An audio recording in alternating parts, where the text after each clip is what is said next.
Game on, where progressives fear us and rhinos tremble.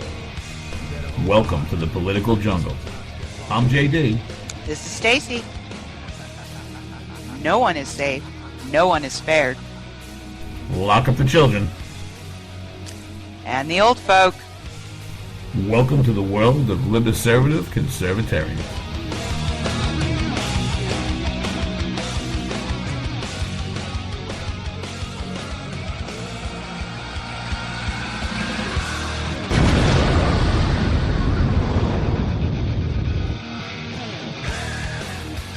Yes. Have no fear. JD and Stacey are here. That's right. Post-game debate wrap-up show. You want to know why? The K98 talk there. We were going old-timey talkie style. On the corner, extra. Give us a nickel here. We got tin cans in a string. Ricky Ticky Tavi Rick Robinson's whole computer technology thing shut down. So you know what?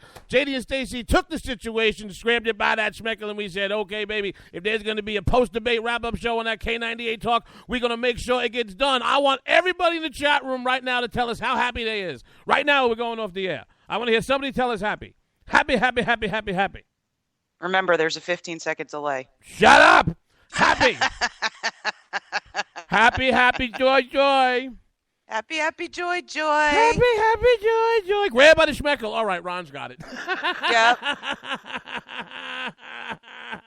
Okay, terrific. There you go. Woo!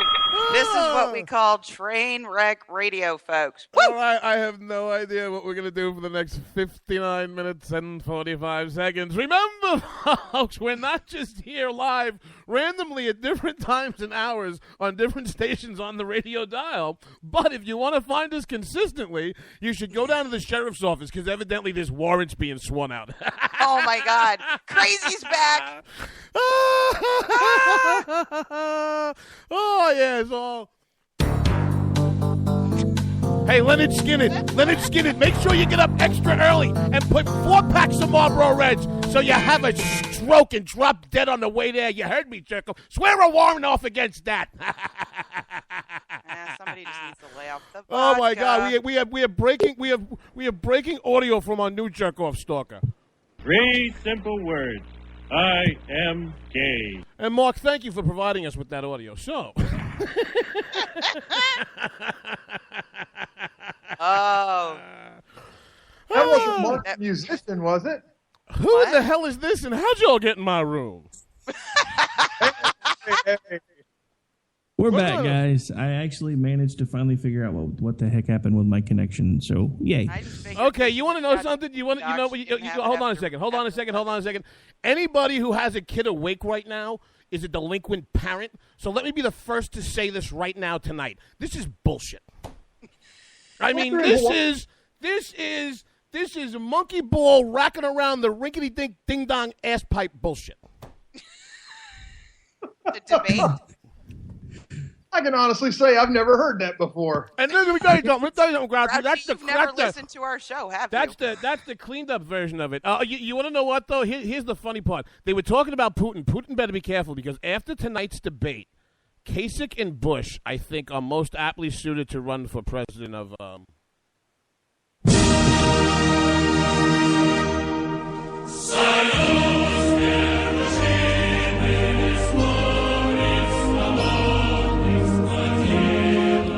K98 Talk would like to welcome you to Re-Education Radio, brought to you by your very public peasant candidates, John Kasich and George Bush. George Bush. What the hell's this idiot's name? Jeb. Where's my friend Boyd when that gets played? I mean, oh my God. Everybody lasting around. No, with a name like Jeb, it's kind of more like Everybody awake now? Hey, don't. I thought it would be more like the don't clown diss the horn. General Lee's horn, dude. Rick, you have officially lost all control. JD has the soundboard. Oh. That's all right. So, in all seriousness, no, I will not make out with you on the radio. I won't do it. I can hear JD objecting already. But in terms of, because this was the wonkish, as JD said, kind of debate that I've been looking for, where I actually can hear the candidates talk and we're not talking about somebody's looks or something stupid. So, with that being said, whose tax plan did you like the best? Oh, I actually took notes about all of them. Well, I'm a total tax freak, so. Tax plan, I actually like Huckabee's the best because he's the only candidate pushing the fair tax. Well, you want to know something? I'm glad that you said that because that was one of the things I think that this debate set up that the CNBC debate was supposed to. Because if you are going to vote in the Republican primary and you were watching tonight's debate, Donald Trump actually made a very salient point. And he actually said near the end of the debate, each and one of our tax plans for everybody here on the stage is miles ahead of what Hillary Clinton and the Democratic Party is going to offer you. And he's right about that. But when you break down and take notes about the tax plans, as similar as these candidates are in so many respects, they want to get to the same place, but they want to get there so differently. I thought that the exchange between Marco Rubio and Rand Paul over the $1 trillion in quote-unquote tax credits and the $1 trillion in military spending and really being a hawk on the budget, I thought that was fascinating. I really wish that Rand would have explained a little bit more the penny plan, which I think is a great, great entitlement reformer. Go ahead. Hang on, I can tell you a little bit more about that. Because he's actually taken that idea from Jack Kemp. That was Kemp's idea 20 years ago to balance the budget. No, I understand that, but what I liked is I thought that there were a lot of good answers. One of the things that Stacey and I are railing about all the time is that the Republicans don't know how to politic, and ours in general don't know how to politic.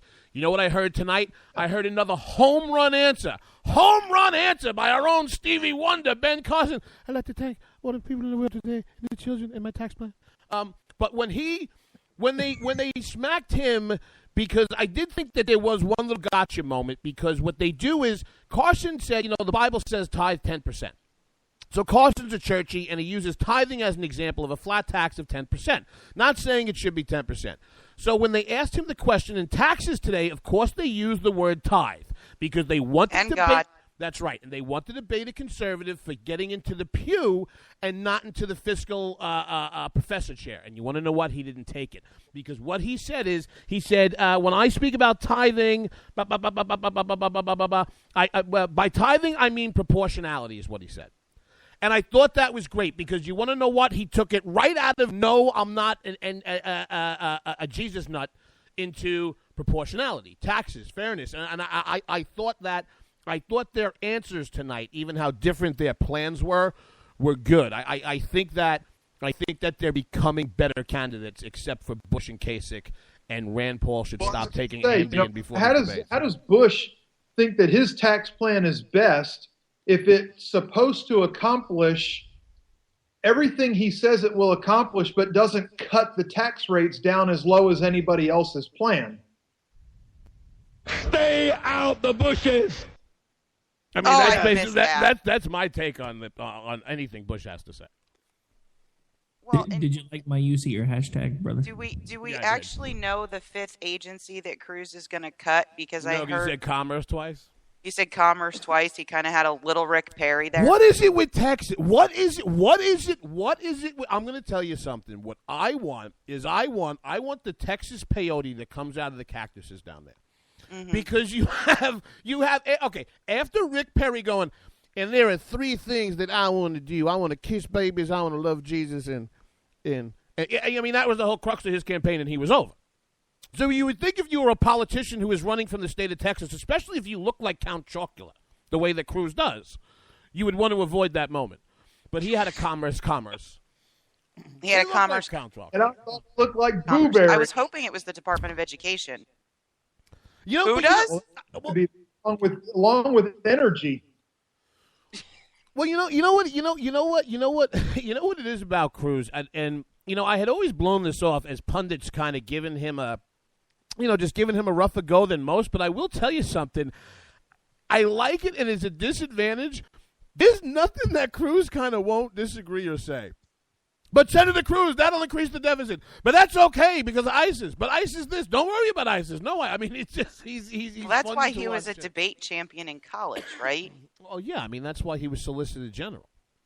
Absolutely. Well, yeah, he can go to either side of the argument. Mm-hmm. But when you take a look at pulling up outside the arena. I'm sorry? The clip of Jeb pulling up outside of the arena before the debate. Oh, I missed that. I didn't see that. Oh, yeah, he was tooting the horn on his car. Get out of here. The little wind-up toy he was sitting on top of. Nice. I get it. That was a clown car joke. Ah. Wow, the boomerang effect. To the head, and then it comes back and gets you in the neck. Hold on a second. This is how we're going to do it. We're going to go to cerebral radio. I'm going to tell a joke, and what I'm going to do, I'm going to make sure that it kind of sounds like when I'm saying it. I bring nothing to the table. However, it going to done boomerang back and get inside your head, and then you be going just all over the place and just... Hey. Just because you're on my show does not mean you can talk like me. Enough of that. Go ahead. And speaking of dumbasses, they've got Kasich on right now in the post debate. Oh, we have. Did you just call JD a dumbass? No, we have video of Kasich in the post debate right now. Virgin. All right, thanks, John. Well, because he didn't talk enough during the debate. Yeah, but you know something? He didn't. You know, he's been talking rapping about two 16-year-old daughters. Well, I mean that's the only thing I paid attention to. That's kind of when I woke up. Oh wait, two 16-year-old daughters. I've seen a movie like this before. But the Woody Allen flick. Yeah. Well, the one thing about Kasich is, you know, Kasich's always talking about his time in Congress and in Washington, and he's wrapping himself in the mantle of Ronald Reagan. And one of the things he did not have tonight is John Kasich was not a happy warrior. He just wasn't. He has been so angry, and he's like all yelly John Kasich. All screechy John Kasich. Both debates he's been this way. I'm like, who are you, and what have you done with the governor of Ohio? Do you know how much mileage there is in that? Can we call him Yelly, like the old rapper from St. Louis, Nelly? Oh, what the hell? I don't know, but he's just all like screechy John Kasich. No, I'm gonna. No smiles, sweating like a pig. I mean, it's just not a good. It's not a good look for him. Yo, everybody talk amongst themselves. I'm going to find the Nelly song. Go ahead. Talk about the debate, goddammit. Talk about it was an economic how did you debate. Like the little fisticuffs we got. Shut up, damn it! I'm talking. You're worse than the California Arena broad who don't shut up with her face. I brought my Investors Business Journal, my Wall Street Daily, and I don't have one for cock the fire. I can't finish it because I almost cursed and I had to stop myself. Oh, my God. Anyway, what did you think about the little kerfuffles around immigration? No, actually, I thought it was great. I like to see those kind of kerfuffles myself because I want to know exactly where these SOBs stand. That's why I haven't selected a candidate yet. I thought Cruz won that one. Oh, of course. He's not real specific, I guess, about what exactly he would do, but in terms of dismantling the Democratic narrative around it, I think he won. Right. I think Jeb Bush tried and failed miserably. He and Kasich both failed miserably on immigration tonight. Speaking of Kasich, going back to the old Yelly thing for a minute, can we just put him down like the dog from Old Yeller now, please, and be done with it? Wait. He's not dropping out. He's not dropping out any more than Christie's dropping out. Cry hell, I'm ready to throw a party. I feel like an old perverted man. I'm almost there. Who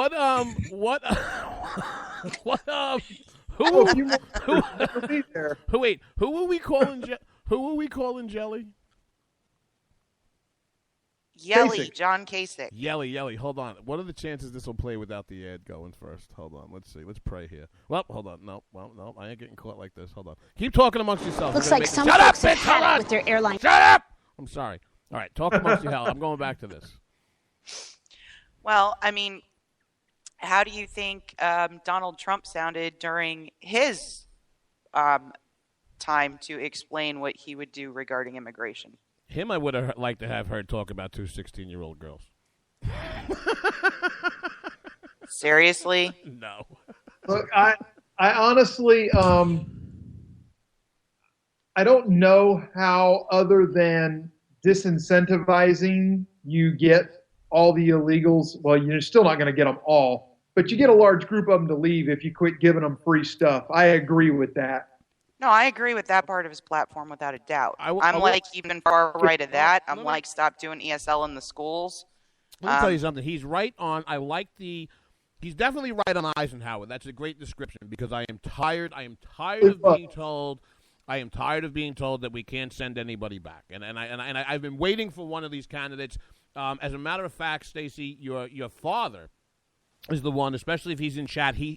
Sandy knows the operation, the name of that operation by Eisenhower because he corrected me when we were on the air one night.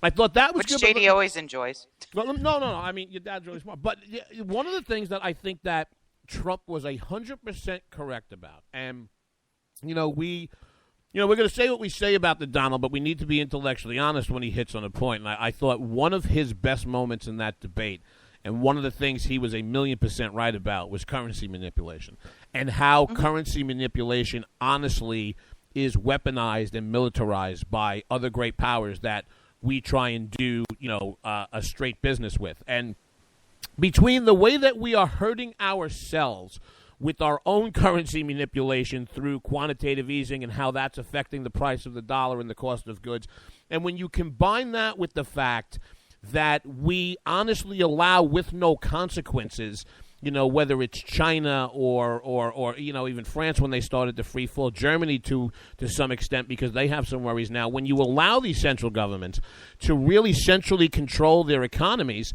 while you're sitting there on the back end hurting yourself from an economic point of view, he is completely correct. Currency manipulation by major currency powers in this world is something that we don't talk about. I think that we are as negligent about that as we are with cybersecurity, and I thought it was a good point. Look, he got his wall and his Eugen, and he spray painted his hair an extra color of orange for the debate. That's fine. I will say what I've been saying about him. I think that in each debate, his performance gets a little weaker. I think it is very much because he is a candidate of platitudes where there isn't a lot behind what he has to say because, he goes back to great, this, me, I, what have you. But I do think that Donald Trump has made every one of these candidates a better presidential candidate. It may have taken them longer, but in my opinion, it's forced these candidates to figure out how to break out of the noise. And if you can break out through this circus, you should have no problem throat punching, not literally, figuratively, of course, Hillary Clinton in the general. Yeah, we don't want to talk about, assaulting women. Hillary had that joke today. Oh no! You listen. Listen. When it comes to what, I'm just gonna be quiet. Wait, really? You're gonna be quiet? I give that 30 seconds. There was such a I know guys that pay $50 extra joke in there somewhere, but I just.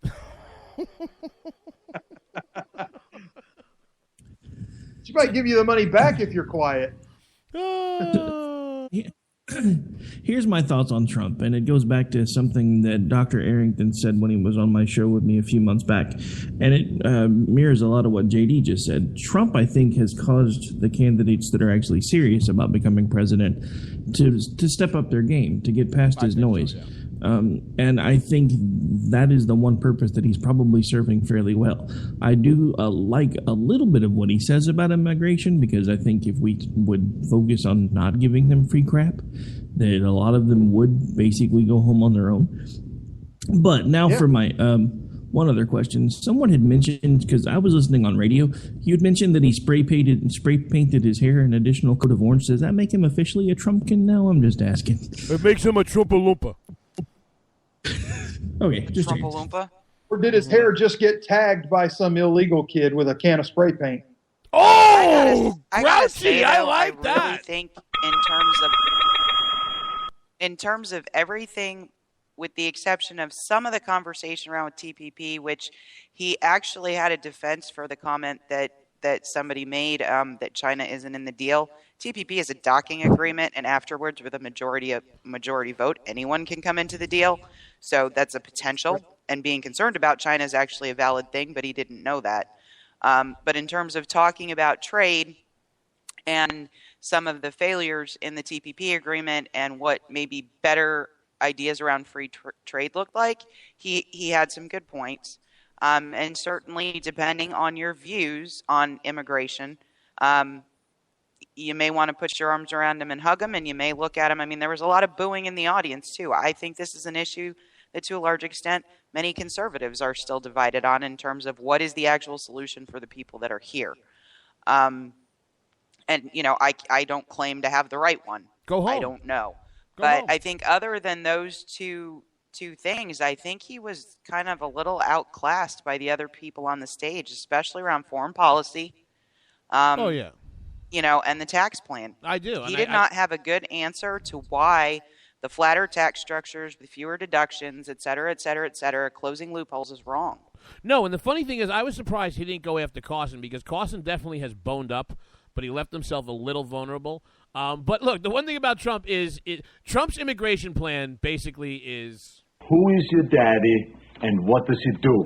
and that's it, and drag him out and get him gone. But I think that he does make a good point about, listen, we either are a nation of laws or we are not. We can get to the practicalities, of all of it later. I think that, and I think another reason that Kasich and Bush are on the outs. I mean, take a look at Marco Rubio. Marco Rubio probably in his heart, soul, and core has a more moderate belief for what you would refer to, or what's referred to in Washington as a comprehensive approach to immigration reform. And the reason I say that is he walked so far down that plank with the Gang of Eight that Marco Rubio he has it again now, but he had, when he first came into the Senate, he had so much goodwill and political capital with conservatives, and he was willing, knowingly, this man is a very smart politician, to burn a lot of that, trying to get that Gang of Eight proposal done.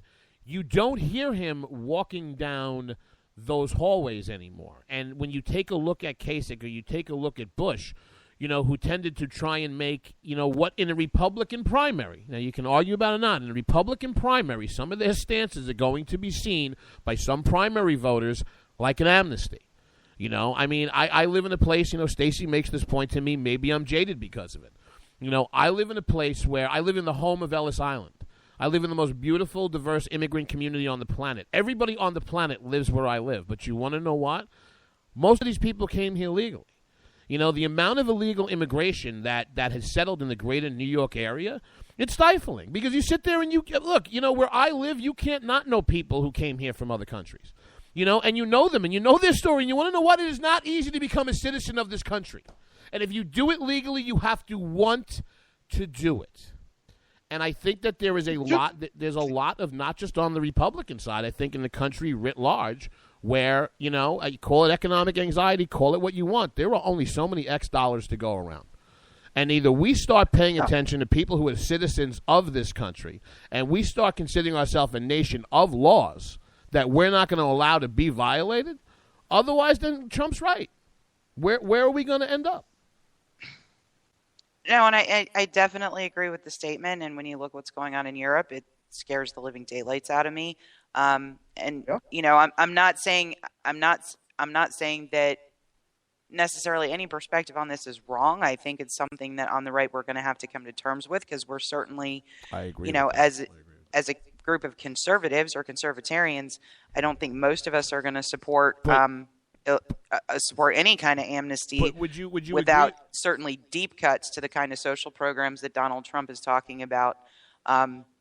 Would you agree with me? To reduce incentives at minimum? Would you agree with me that most Republican primary voters are probably, with the way they think about immigration, between Donald Trump and every candidate on the stage, excluding Kasich and Bush? Like, I think that's probably where the sentiments run. I think that it runs. Yeah, no, I mean, I think it's yeah, I would say that's a good continuum. No, I think Kasich and Bush are too close to the Democratic perspective. It's an act of compassion. It's an act of love. If I hear compassionate conservatism one more time, Ugh. Conservative ideals actually in and of themselves are quite compassionate. in terms of believing in the individual, the right of the individual to make choices, and in the potential of each and every single individual. The Democratic ideal is much more, you need to be taken care of. I don't want to be taken care of. Leave me the hell alone.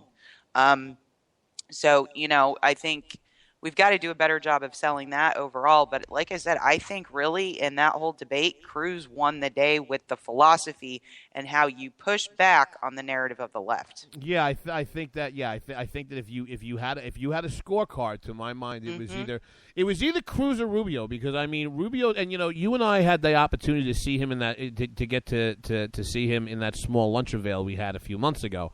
And when Bartolomeo had spoken about Hillary Clinton and the experience question, I knew that it was a tee-up. I mean, I'm not saying that she did it as a tee-up, but I said to myself, I bet you he's going to go right into that stump in about 21st Century America, 21st Century Campaign. And I think that, look, I think that when this guy talks, and I think that when this guy strikes back, and I think that when he does hit back, I think he looks pretty damn presidential. I like Ted Cruz too. I mean, don't get me wrong. I have nothing wrong with Cruz, except that he looks like Count Chocula, and anybody who says he doesn't is lying to me.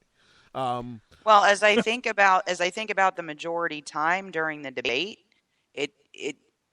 I'm going to look forward to the breakdown, because as far as impressions go, Cruz and Rubio and Fiorina and Kasich, because he was Yelly Kasich. Oh, I'm glad you brought it up. Go ahead. Now you queued me up. Go ahead. You just queued me into Yelly. Go ahead. Keep going. But he other than those four really seemed to get the lion's share of the time. I think Rand Paul got more salient points and was less yelly than he has been. He was a movement conservative tonight. He was a movement conservative on the stage, and I think he had some good points, and I think there's some things that supporters of his may push the eventual nominee on, but at the same time, you really had kind of three standout people there in terms of controlling the time on the stage. And the interesting thing to me about Fiorina, and to some extent I'm hearing this theme also from Cruz and also from Rubio a little bit. This is not about Democrat and Republican. It's really more fundamental like that. And if you listen to all of Carly Fiorina's comments, they're things we heard loud and clear from one of the smartest political historians we know, along with somebody who was knee-deep in the Obamacare debate, and that's Jay Cost. Mm-hmm. Well, she is taking a page directly out of his book at the presidential election level.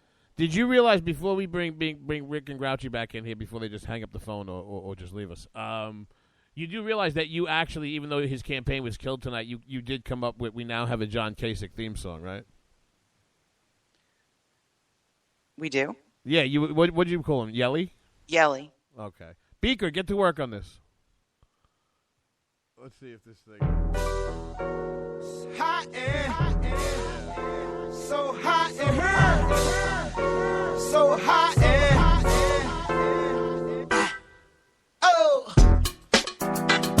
oh yeah, some Nelly, son.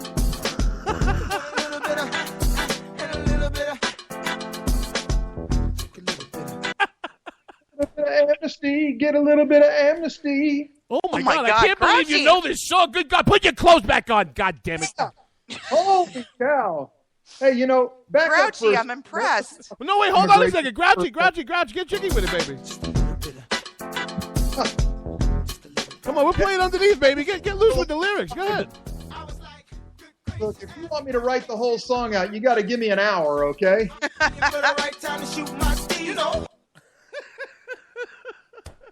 I can take Kasich sound bites and fill that whole song in an hour. Stacey. You know what you find out on live radio after midnight?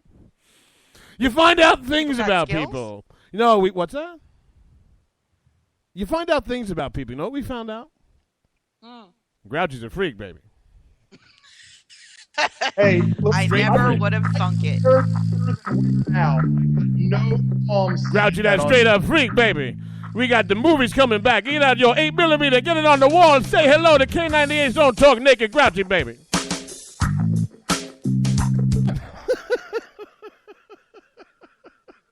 But hey, look, JD, you made the point about immigration a couple minutes ago, and these guys keep talking about immigration form, and you said that it's not easy to become a citizen here. No. I want to hit on that for a second. I don't think it should be easy. This is the greatest place in the world to come and live. And we shouldn't just open the gates for anybody to walk in and just say, oh, hey, I want to be here. I mean, they need to be able to contribute to society. They need to be givers, not takers, and they need to be willing to assimilate. Well, you have to be willing to contribute to society. I mean, because you can't have you can't have an anticipated outcome for everybody. But like you said, look, I mean, come over here, put the jersey on, and be a member of the team. I mean, that's all I'm asking. Get out the old American playbook and get with it. I mean, that might sound simplistic, that might sound nationalistic, but that's where I am on it. I mean, this country offers the opportunity. This country offers greater opportunity to the average person from any part of the planet than any other society that has ever existed in the history of recorded man and before that. And the only thing we ask of you in order to come here and seek those same opportunities as we do, as is your God-given right from wherever you are from. Here's about 10 or 15 laws that you have to obey to get here and speak some English and assimilate. And if you do that, sky's the limit. But no, we're going to kill ourselves through political cultural suicide. Yeah, well, that's what they're trying to do right now. You guys bring up a good point. You guys bring up a good point, but you're kind of leaving something in the dust. The simple fact of the matter is, our current administration and the majority of the D.C. government doesn't want any of the things that we're talking about right now. Because if you're absolutely right about that. If they did, they would have already been done. What they want is the same thing that Obama's warned us about since weeks before he took office. It's to fundamentally transform America. He's pretty much there if you really want to start looking. The Chamber of, let me tell you something. The Chamber of Commerce, the Obama administration, and the GOP establishment are all basically on the same page for different reasons about why they want our immigration system to remain broken. Yes. Now that we know you're a freak, now that we know that you're a freak, when you just come on and go, yes, we don't know what you're doing. Some things are not fit for radio, so we don't need to know. K98 after dark, baby. Stacey. Stacey. Did we drop Stacey? I don't see her flashing back and forth anymore. No, I had to cough. Okay, how long does it take you to cough? JD? Yeah. You get a little bit of scratchy throat. Oh, Jesus. Listen, if you're going to do it right. You can't. Hold on a second. All right, here we go, Grant. Oh, no, I got the wrong song. Oh, no, I got the porno music. Forget Nelly. Screw Nelly. Screw Nelly. All right, let me take a look. I thought, I think that if you're going to have, I think the post-debate polls, I think you'll see a continuation of a little slide from Trump. I don't think you're going to see a free fall, but I think you're going to see a chip. I think Carson probably stays where he is, and I think I think Carson I think they both start to share some of the pie with Rubio and Cruz. No, I was going to say I think Rubio and Cruz, I think they definitely come up, but you have to understand something. You don't know. When you there's so many people on stage, you could have Paul, you could have Rubio and Cruz, pull from Rand, you could have them pull from X, pull from Y, pull from here, pull from Kasich, pull from Bush, because, like I said, the people seconds and thirds in this race are counterintuitive. You have people who are Jeb, Kasich, or Trump supporters who number twos are solidly Rubio or Cruz or Fiorina or Carson. So, I still think you got a little bit of the pom-pom season going on, but I think you see Rubio and Cruz come up. I think Fiorina keeps herself in the conversation. I do. Because she's tough enough. She can stand on that stage with all those guys, and damn it, she's going to be heard. I like her answers. What did I – hold on. I like I like the fact I wanted to call Jay Cost when she went into Obamacare being about crony capitalism. I thought she had a very good answer on health care because they tried to push back on her, the moderators did, and she went into state-managed risk pools that I thought was a very good answer on the health care question. Well, and what don't you understand? Like, let's try something we haven't tried yet. Free market principles in terms of health care. Oh, that means based on good consumer information, I'll pick a doctor or a hospital based on their cost and their general outcomes. I'm going to pick mine from Angie's list. Oh, my God. But, I mean, all I'm saying is, seriously, you go in, you look up more information about the car you're going to buy than the doctor you go to. That's true. And it completely insulates the consumer from the consequences of their choice, the way it's currently set up. So when you talk about free market principles, you're talking about what happened with LASIK surgery. Okay? It used to be $5,000 an eye, and there were some significant risks attached. You know what? Now it's $500 an eye, and it works for almost everybody. Very few complications. And if you have $1,000 and they make a mistake. More efficient, more effective, and less expensive. Why don't we try that across the board in medicine? What a concept. Because it makes too much damn sense. You know this. 42% of the cost of any doctor or hospital is in forms and government regulations that they have to comply to in terms of billing and everything else. 42% of their cost is tied up in compliance. But that's not just. But that was a point that Cruz was making, and so was Rand Paul, on the size of regulation, because that's not a metric that just holds true for the healthcare industry. I mean, regulation and cost of compliance is basically strangling most businesses. And again, let's go back to Carly Fiorina, and I'm not this wasn't even planned, but I mean, some of her answers were, hold on, I'm going to cough and have a. I coughed, the stroke's on its way. When she said, when Fiorina, I just lost my train of thought.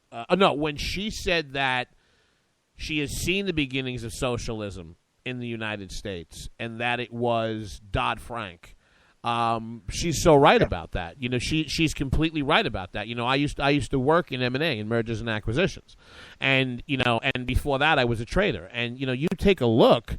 I mean, you take a look at what the cost of compliance now is in investment. My God, are you still talking? Yes. If you take a look at the cost of compliance in investment banking, I mean, the numbers that are put on top of the deals are just staggering. I mean, it's like an inflated price point just because of the regulation. So I mean, I think that's a stranglehold on the entire economy, not just healthcare. I think it is, but I think when you're talking about a service. $600 hammers, most of that's quality assurance. But I mean, when you're talking about healthcare as a service that is needed by pretty much everyone in the population, and it's really critical to the health and well-being of the country and the workforce, and the country's overall health has a big impact on its economic performance, believe it or not.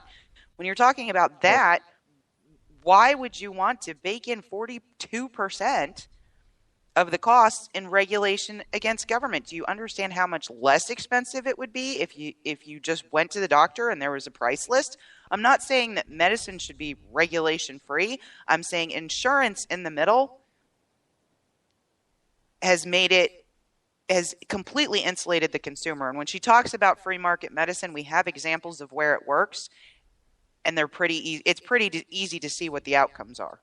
And by the way, the four of us want to stop for a second, and we want to thank, honestly, some of the smartest and most loyal listeners in radio. If anybody's got a chat room open and takes a look at it, not only is it always full of smart conversation, there is some phenomenal stats and statistics and numbers that have been flying through this chat room on varying topics since we've been on the air. And I just wanted to stop and thank everybody who's here with us live right now, because I mean, I'm fascinated by it. I mean, we are so blessed to have such a smart listening audience. That's why JD's been so quiet. He's been eyeballing the stats in the chat room. Oh yeah, you know what? Quiet. Yeah, I got quiet when he started talking about Trump slipping on a pole. I had to go throw up. Oh. What is your major malfunction, numbnuts? Ugh. Ugh. I slip on Poles, I slip on Czechs, I slip on Ukrainians, I slip on people of all nationalities. Trump, Mexican, wall, huge, my wife, lesbian, box. So who do you think won the foreign policy piece? Piece? Oh, Rubio. Trump's wife is definitely a piece. Foreign policy piece? Gotta tell you something. I thought some of the strongest language on Putin and Russia, and you know what? Maybe this is just how it fell. I'm going to sound like I'm hawking this broad. And she got a huge applaud line for it. I thought Fiorina was very strong on Russia, Putin, and foreign policy. Just think Rubio's more polished, though. He was really good, but I mean, I'm just looking at how I have the notes. I mean, that was one of the things I went out of my way to make a note on. She was strong on Russia, strong on Putin, and got a huge applause line out of it. I mean, that to me it's sold. And like I said at the beginning of it, I think this is the second debate in a row. I think Marco looks pretty presidential to me. Yeah, I tend to agree. I don't necessarily think that he's my man, at least not at the top of the list, but. He definitely is looking the part here recently. How does the MSM? Okay, so to our mind, I think we agree. What we saw tonight was a gigantic juxtaposition to the old white crackers that the Democratic Party have put up for president. I mean, they got Uncle Speedo. Mr. Vargas, the colored people are yelling. Are you in charge here? You got Kankles over there, who's got the FBI crawling further up her ass than Bill's ever been, and you look on this. I'm sorry, but not the bias. But and so you see from our point of view that you have this fantastic, future. You have this future of the party, and then you have these old fossils, that are basically fought and dust on the other side of the equation. How does the mainstream media play tonight's debate in your minds? Also ran. They'll play the whole thing as Fox served up softballs and they delivered big hits and it was a huge love fest and they'll play it all down.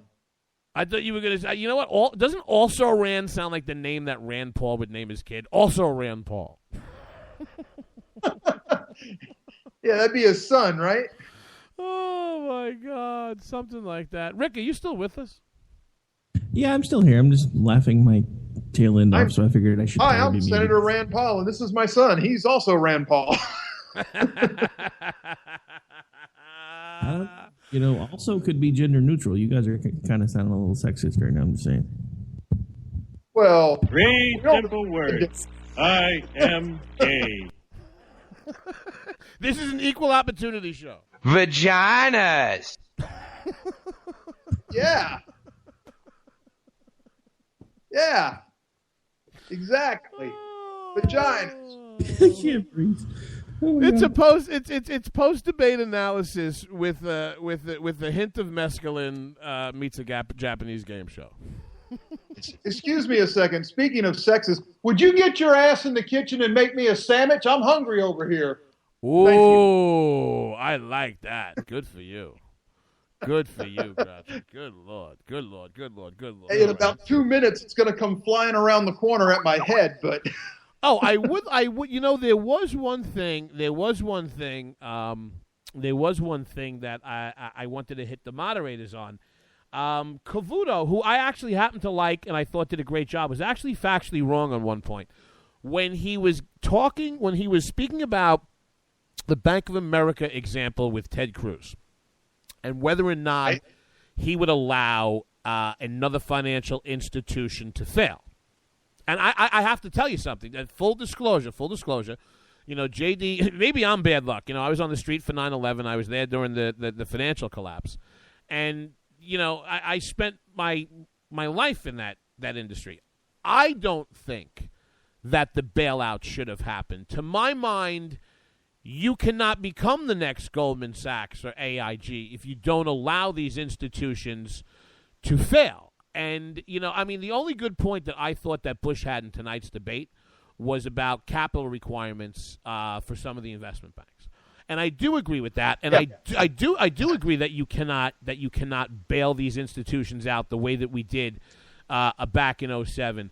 But where Cavuto was wrong is they started to get into the weeds, and Cavuto had said to Ted Cruz that what he was saying would leave, quote, depositors on the hook. And when you talk about retail banking, the majority of non-business accounts are well under $100,000, and even people who have tons and tons of money know how to protect their assets. So from a depositor's point of view, so long as the asset was up to the FDIC limit, those depositors were still going to be made whole, and that was an incorrect statement on Cavuto's part. Yes, it was, and he should know better. And I don't think it was any. I think they did a great debate. I don't think he was sloppy in his prep. I just think it was one of those things. Everybody's human, but he was wrong in that. Right, but I mean, come on now. We're talking about Neil Cavuto. I mean, he should really know better than that. He should, but this goes back to any candidate. I don't care whether it's Cruz or Fiorina or Rubio or Trump. I don't care who it is. All right, Cruz would have had the same home run moment that he had in debate 3 in debate 4 if he would have had at the ready to say to him, wait a minute, Neil, wait a minute. This is Fox business, and we just went through this with CNBC. Please, we cannot let the American people end on that because what you just said is factually incorrect. The depositors will be made whole. Now, shareholders, not so much. But, the depositors will be made whole. And I thought that was an opportunity for him to jiu-jitsu back. Yes. Speaking of jiu-jitsu, Grouchy, the chat room has a message for you. Tina says that's not cool. Make your own damn sandwich. Oh, and she's married to the guy with all the guns. If Mama ain't happy, nobody's happy. Ain't that the truth? Tina, I would have never said that if my wife were actually here in the house. She and my daughter. Very tomorrow. Full disclosure, that was gag. Jesus Christ. Oh, if I had said that, it wouldn't be the sandwich coming around the corner at my head. It would be the knife that she would have used the mayonnaise on. Oh. Don't worry about it. It's a bigger knife than a mayonnaise knife. I'm just saying. Here's a fun game. As you looked across the stage this evening, should that candidate not get the presidential nominee, what might you like to see them do in the administration? Who are we to address first? Well, let's start with Kasich. Food taster. JD. Secretary of New Mexico Tourism. There you go. Rick, do you have a vote? For Kasich? Can we bring back Court Tester? There you go. Court Tester. All right. Next, Jeb. Oh, wait. Can I just change my answer on Kasich? Mm-hmm. I think Kasich should be a DJ at. I'm at WKRP in Cincinnati. He wouldn't even have to leave Ohio. You sure it should be a DJ? I'm thinking more. I don't know why I find this so funny at 12:30 at night. But could you see him and Lonnie Anderson's cans and Dr. Johnny Fever all coked out of his shoes? I'm John Kasich, and I'm here for making you happy. Get out of here, scumbag. I'm doing lines off the table, and I'm going to try to bang this broad if my schmeckle works. Dear. Okay. Jeb Bush, I got it, okay? Jeb Bush should go to Hollywood and be the Stay Puft Marshmallow Man for the Ghostbusters reboot movie. Oh, that's not a bad. That's a good one. That's a good one. Wait, what was that? Basically, he wants Jeb Bush to be the Stay Puft Marshmallow Man in the new Ghostbusters movie. For the Ghostbusters reboot movie. Okay. JD, your vote? I think that Jeb Bush is starting to look like the before picture in a cold and flu ad. He's just like all sad face.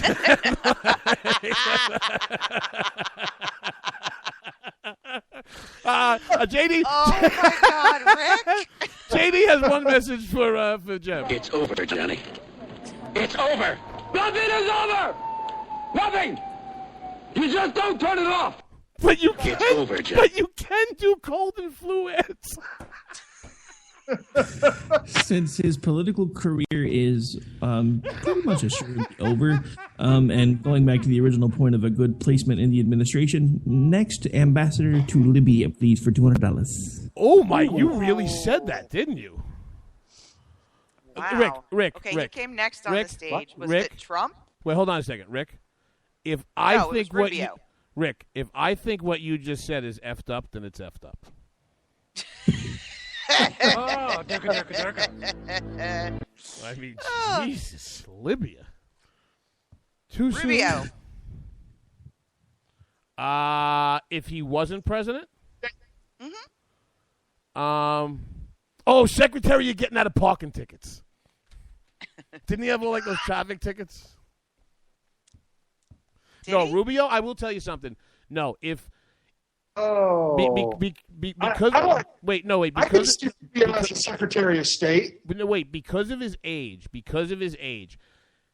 if we're going to say that Rubio would never be president, I would be very okay with Marco Rubio as a 44-year-old Supreme Court justice or Ted Cruz. I could go for that. Yeah. Not bad. I would say, other than the fact that I want it obliterated, he might have a pretty good impact at the Department of Education too, because he really does get what we're doing wrong in terms of educating our I think he's kids. better than I just think he's got. I don't know. I think that this guy is somewhat transformational. I think the same thing about Ted Cruz. I think the same thing about Ted Cruz too. Who did we just lose? The show? Did we? I think. So. Yeah. Hold on. No, but we're plugged into the server. They're not. They called us. Oh, wait. Let's take a poll in the chat room. I really do. Can you hear us? Can you hear us? Wait, who are you hearing right now? Rick, JD and Stacey, or Rick and Grouchy? Boom. Here we go.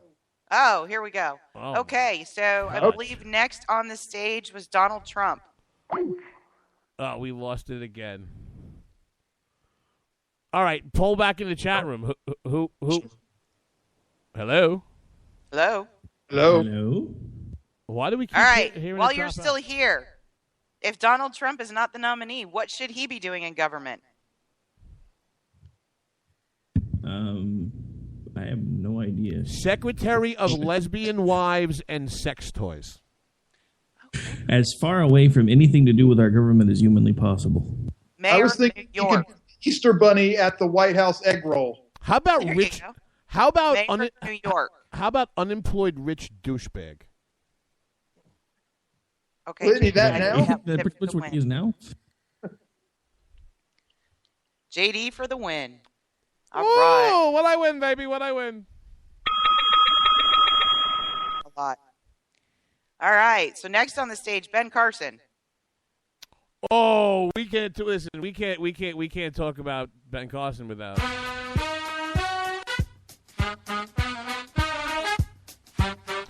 I think we should make him the Secretary of Stevie Wonder because I would like to thank all the people in the world today and the children in my tax plan. He just looks like the blindest Stevie Wonder looking motherfucker.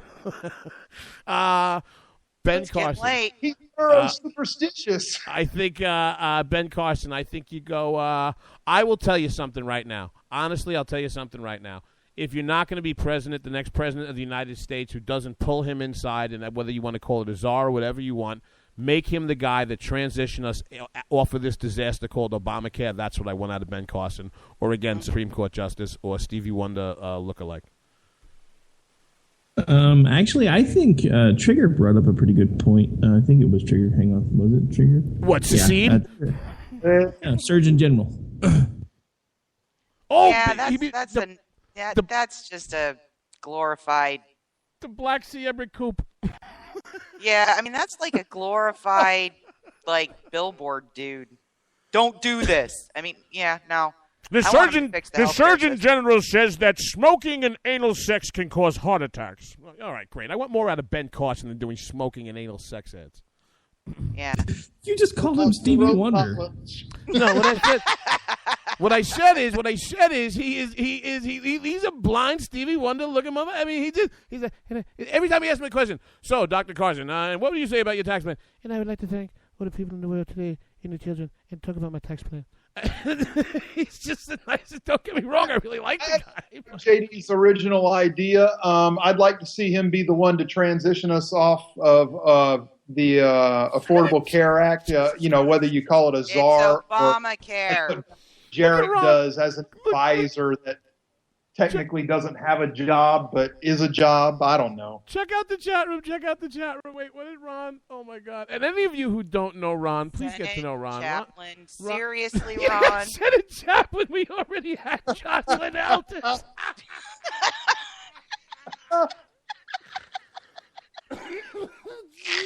Oh, I snorted. Oh, God in heaven. Oh, good God and baby Jesus. Ron, I needed that. That was fantastic. Senate Chaplain. All right, next on the stage, Ted Cruz. Oh, Secretary of Count Chocolate. Attorney General. Secretary of Breakfast Cereals. Attorney General or Supreme Court Justice, yes. Mm-hmm. All right. Yeah, Carly Fiorina. No. Our boss is on the station and has to answer the question, too. Oh, I'm sorry. You know the guy that pays us? It's late. It's late, Rick. I'm sorry. It's all right. I was just going to say I actually agree with both you and G. I think he would be good as probably Attorney General or Supreme Court Justice. But it's late and I'm hungry, so I'm kind of down for the whole cereal thing, too. I'm just saying. Yeah, what about Secretary of Breakfast Cereals? I think that's kind of badass. That's just enlarging diversity. You're no conservative. That's God. just enlarging. No, that's just, what? You know what? I'm going to tell you something. You know something? You've been bought off by Big Cereal. Big Cereal has gotten in your ear and has put money in an account that you can't find, because here we are, we're talking about having a Secretary of Big Breakfast because the guy looks like Count Chocula and you're trying to come and kill it. It'd be the best department the country ever had. I think that you've been bought off by Big Cereal. Big Cereal buyer offer. Okay. Carly Fiorina. Carly Fiorina. I'll tell you, you want to know something? Carly Fiorina, if she was not going to be president, I would like to see her be, if not head, one of the top 3 on the Council of Economic Advisors for the president inside the White House. I could actually see her doing Secretary of State. You want to know what? Yeah. You want to know something? I think that's better than what I said. Yeah. Or I think she'd be a good secretary. Another one of those ubiquitous type positions where the president brings her in and says, yeah, go do that zero-based budgeting and efficiency thing you were going to do and cut this down to size. Oh, you know what they call that? As a matter of fact, you know something? You know what she would probably make a phenomenal? Chief of Staff. Yeah. I bet you that she would be one hell of, especially being a CEO of a Fortune 50 or a Fortune 100, whatever they were at the time. Do what now?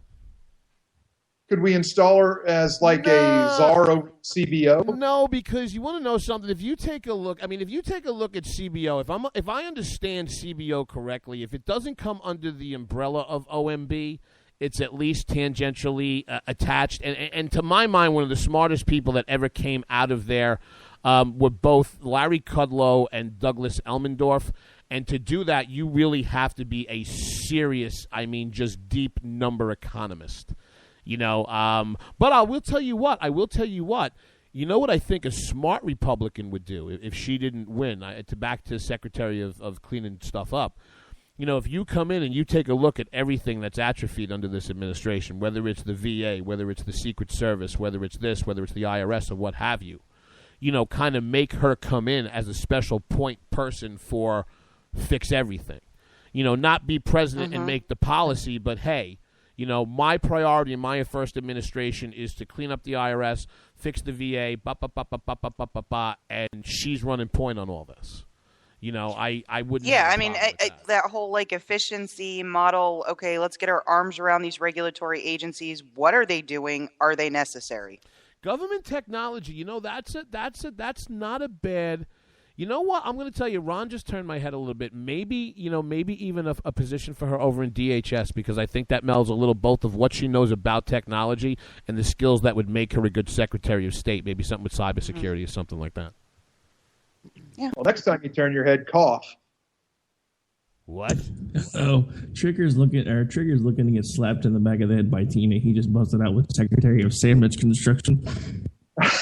Tina, yeah. take care All right, of that, let me tell you sweetie. something. Says the guy. Go get him. Says the guy who I guarantee that as he was tweeting that was walking upstairs to bring his wife something in bed. Yeah, seriously. We know who runs that household. Let me and tell it you. ain't slick. Yeah. All right, so next on the stage was it Rand Paul? Secretary of Weed Smoking and Taking Ambien before a debate. Rand Paul tonight did something. Full disclosure with Rand Paul was a favorite of mine before it was announced. Mm-hmm. He's a person that politically and ideologically I'm inclined with. We part ways some way in certain aspects of foreign policy. But I think his campaign has been atrocious. I think it's been feckless. And being that he's had such a bad campaign, what I was hoping he would do was rise out of this election cycle as a movement conservative. I would like to see him be a combination of his father and Ronald Reagan back in his California governor days. That's what I think, because I think that Rand Paul is one of the only people on either one of these stages that, if not president of the United States, and the more I listen to him, I don't know if that's a great fit for him. But what I would love to see Rand Paul do, especially because of his passion, especially because of his age, and especially because of what he believes in, I would like to see Rand Paul leaving the 2016 election cycle and taking the mantle of that fighter, of a movement conservative in the movement that when we're in the wilderness for 8 years and there's a Republican president, there is a face, there is a man, there is a person, somebody you could look to as the head of the movement, and that's what I'd like to see out of a Rand Paul. Well, I think most likely he's going to go back to being a senator from Kentucky. Viagra says Slick. But in all honesty, I would like to see Rand Paul as a Supreme Court justice. I don't know. I like Trigger's suggestion. I like Rand Paul over the Fed. Ooh. Well, but when I think about folks that are in the Senate or in the House right now, when you look at Rand Paul, when you look at Justin Amash, when you look at Jeff Sessions, when you look at, some of these folks in the Freedom Caucus, Jim Jordan, etc., they are what I would refer to, for the most part, very strict constitutionalists. They take the words in that document very seriously, and they apply them in their narrowest sense. And I would love to see someone that interprets that document that way sitting on the Supreme Court. I agree. And I think you get that out of Cruz as well. He's had the pet project of the Federal Reserve. I just think he would really blister it and settle us on a standard. Whether it's gold or commodities or whatever, but settle us on a standard and make our money worthwhile again. Look, I mean, if we go on the gold standard, we'll wipe ourselves out to a third world economy in a heartbeat. Now that's for no other reason than the kind of leverage and economic multipliers that I think that it takes. But I think that, one of the things that I wish Paul would be a little more transparent about. I don't disagree with the sentiment of auditing the Fed.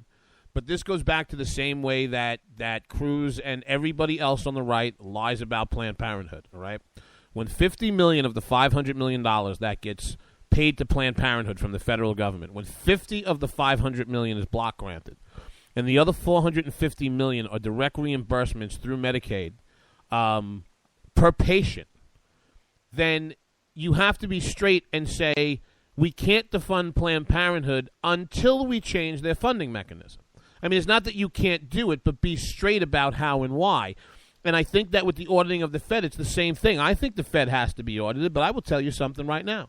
If there was a public balance sheet audit of the Federal Reserve of the United States of America and it was made public, we would lose our position as the world's reserve currency within 24 hours. Once that happened, it's over, Johnny, because the only reason that we can incur the kind of deficits that we do and the reason that we can carry them over is because we are the world's reserve currency. What does that mean by being the world's reserve currency?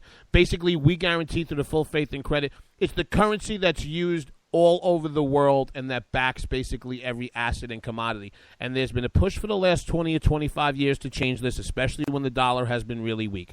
They've talked about coming up with the world's reserve currency on their own. The Chinese had pushed the yen for the Chinese had pushed the yuan for it. The Japanese had pushed the yen, and more recently, the Russians have made a push for it as well. What people do not understand, if we lose the position as the world's reserve currency, even though this is a good thing from a conservative ideological point of view, you lose the ability overnight to literally print money. And while that sounds like a big victory to us, we'd be pushing wheelbarrows with $1,000 bills to buy gallons of milk in not too short a time.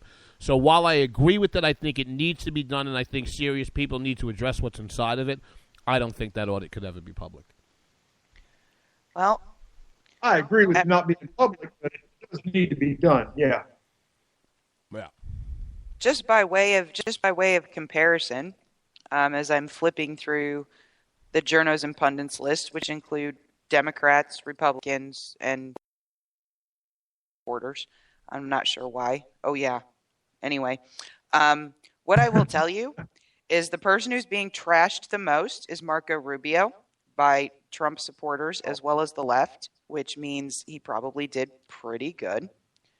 Yeah. Carly Fiorina on the official report cards is getting a B.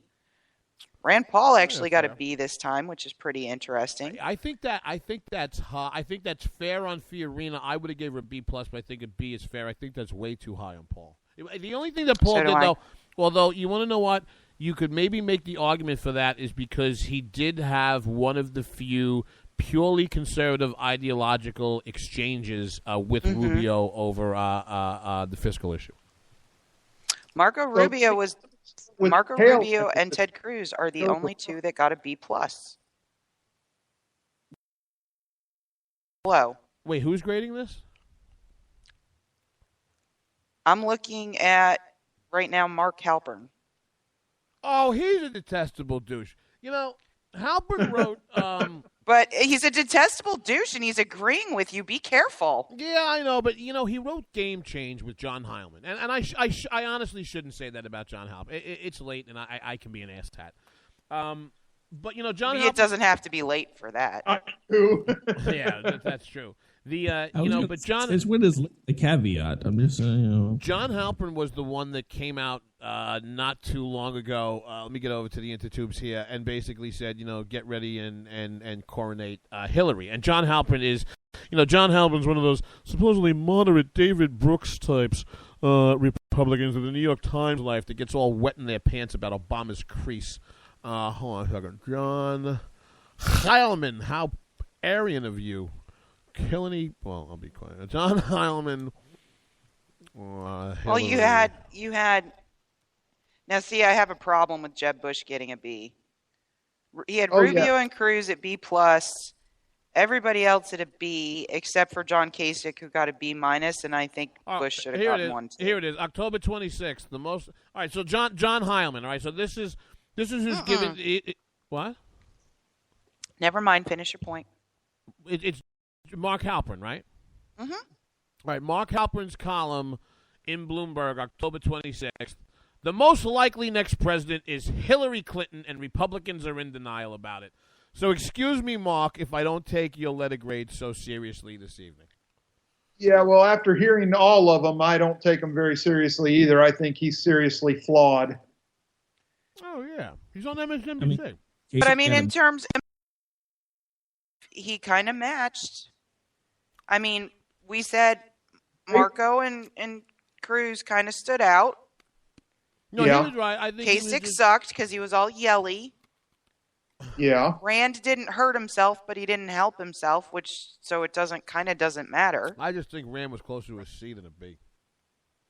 Well, I think Kasich was closer to like a D and Jeb Bush too, but where did he score Kasich? That was where I was heading. Is I can actually see the post-debate bump. I can actually see Carly hop over Jeb in the standings. Well, you want to know? There's a visual. You Hey,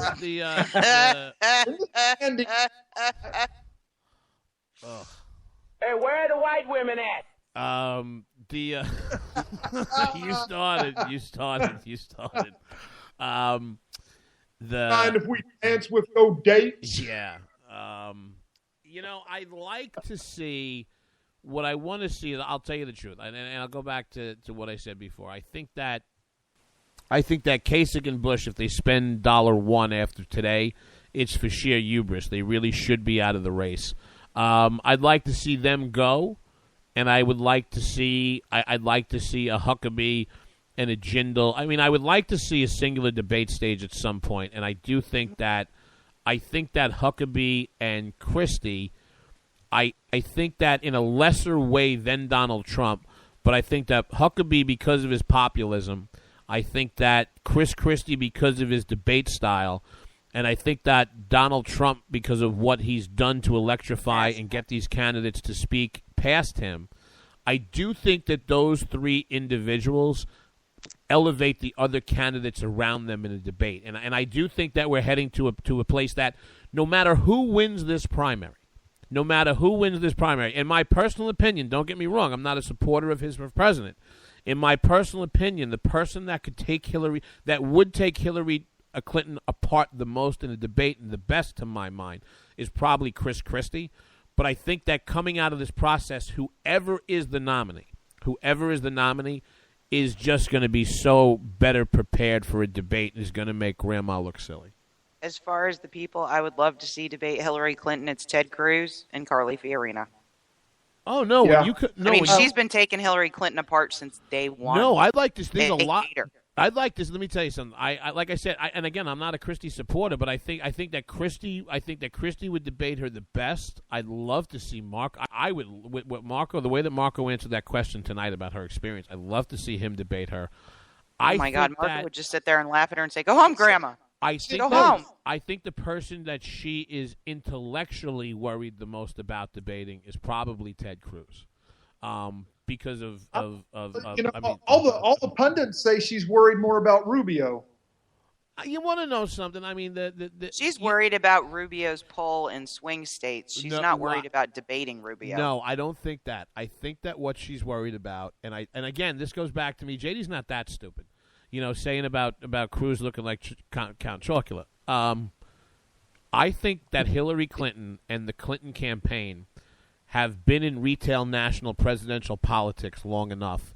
I think that what scares them the most is that from, say, May or June or August of next year up until November, every website, newspaper, and what have you having a constant side-by-side headshot of Marco Rubio and Hillary Clinton. And do not think the Clinton campaign does not understand how powerful of a message that would be over months. Just those simple two pictures of the head-to-head of who are in those races. You're going to have a very young, smiling Marco Rubio with a very beautiful family, and you're going to have Grandma over there trying to suck in her Depends so the little elastic doesn't come out over her pantsuit and wondering how far away she has to keep Bill without having his thumb up some 14-year-old's ass. Well, that and Rubio's message on the future, he really harps on the future of the country, and I hate drawing comparisons. I really do, because I like each candidate to stand on their own, but it's almost a modern day Kennedy-esque kind of view. Kind of, but I mean, if you think about this too, that's a good call. Who's standing on the Democratic stage right now? 3 old white people. Who are the most obvious choices for vice president? Oh my goodness, there isn't one. They got Uncle Speedo. Yeah. Okay. If you think about nationally, the number of people who Marco Rubio could tap who are either female or some other representation. Hold on a second. You just said. I mean, you could have a very diverse GOP ticket. It's 1 o'clock in the morning. You just said. Do you have any idea? I don't. You I heard it as soon as I said it, and I knew you wouldn't be able to let go. You just said. No. You just said. Do you have any idea the number of females Marco Rubio is going to be able to tap? Giggity, let's have sex. I honestly thought I was going to get through a whole show without that. That number is when you look at the Republican bench in terms of who may be a well-qualified vice, you will see a number of women as well as a number of other people who may come from some minority group.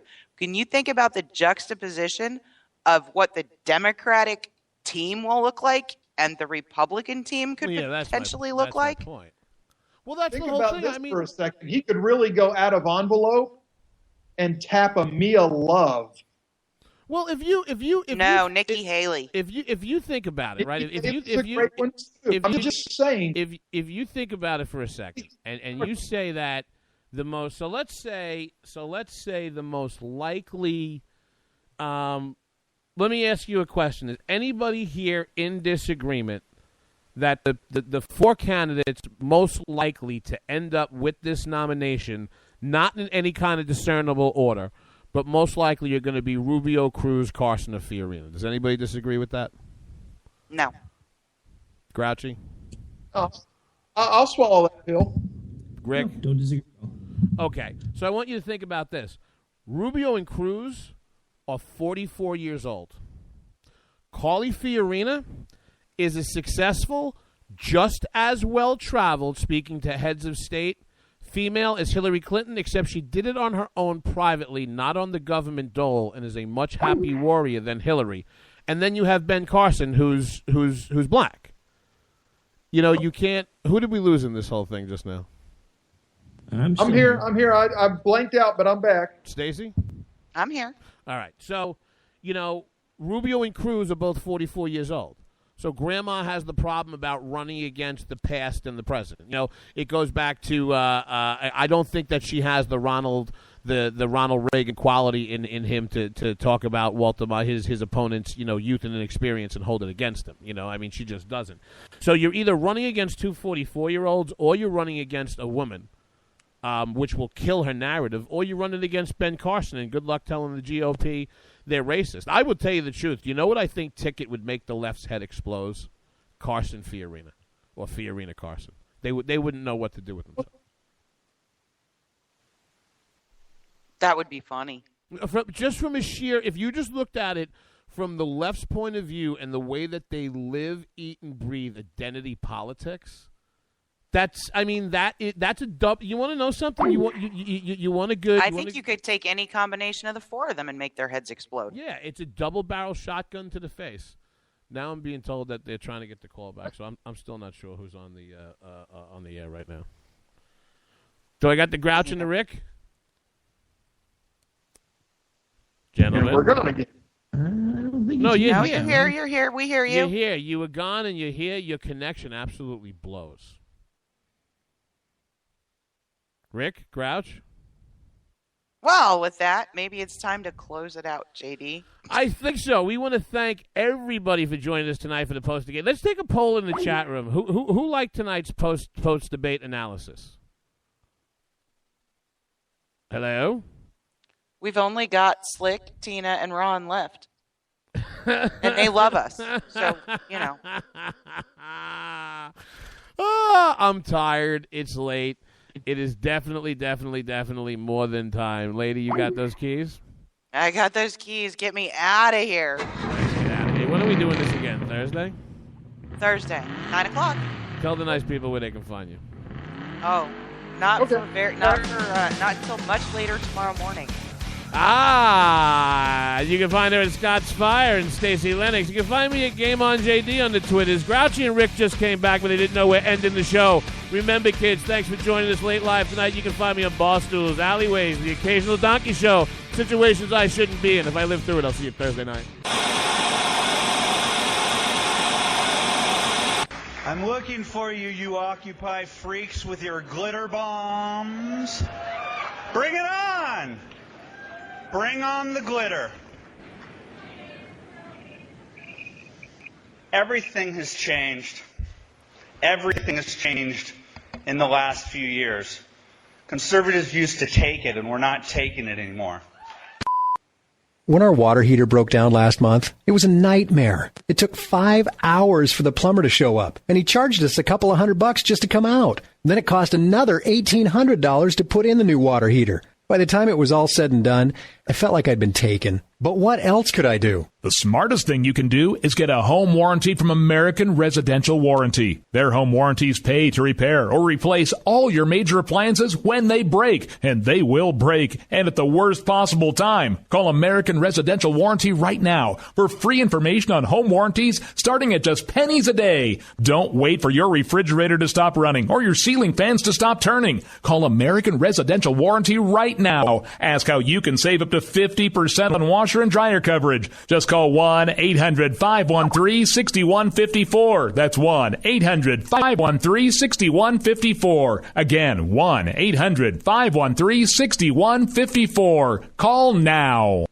Tired of paying outrageous prices for Viagra? Well, we have great news for you. Now you can finally get Viagra at huge discounts. Healthy Man allows you to save up to $500 on Viagra. Why pay U.S. pharmacy prices of $15 per pill or more when you can get Viagra for less than $3 a pill? Call today and get 40 Viagra pills for only $99. This can cost as much as $600 at your local pharmacy. You can't afford not to call us. If you want Viagra at the lowest prices, never pay $15 a pill pharmacy prices again. Get Viagra for less than $3 a pill. Call 1-800-516-7602 today and save up to $500 and get 40 pills for just $99. Healthy Man is fast, easy, and affordable. Operators are waiting at 1-800-516-7602 to take your call right now. Call 1-800-516-7602. That's 1-800-516-7602. Again, 1-800-516-7602.